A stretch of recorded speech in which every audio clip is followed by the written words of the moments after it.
माझ्या मामाच्या घरी दरवर्षी गौरी बसवतात आणि या वर्षी मी आधीच तयारी करू लागायला गेले होते. खूप वर्षांनी मी आज गौरी बसवताना मदत करू लागले, त्याच्यामुळे मला खूप भारी वाटत होतं.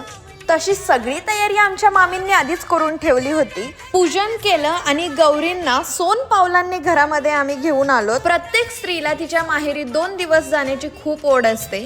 तसंच गौरी सुद्धा गणपतीकडे 2 दिवस खूप आनंदामध्ये येतात. पण असं का, तुम्हाला जर माहिती असेल तर कमेंटमध्ये नक्की सांगा. आणि गौरीला महालक्ष्मी का म्हणतात तेही नक्की सांगा. गौरी बसवल्यानंतर मस्त कॉफी एन्जॉय केली. मला काका हलवाईचे मोदक खूप आवडतात आणि गणपतीमध्ये हे मी कधीच मिस करत नाही. घरी आले आणि नेहमीच ओरिजिनल फ्लॉवर्सची रांगोळी काढायची गडबड माझी सुरू झाली. त्यानंतर मग आम्ही आरती केली. नंतर मग मी प्रोग्रामला गेले आणि आज अवनीचा डान्स होता. तिने खूप सुंदर गोंधळ परफॉर्म केला.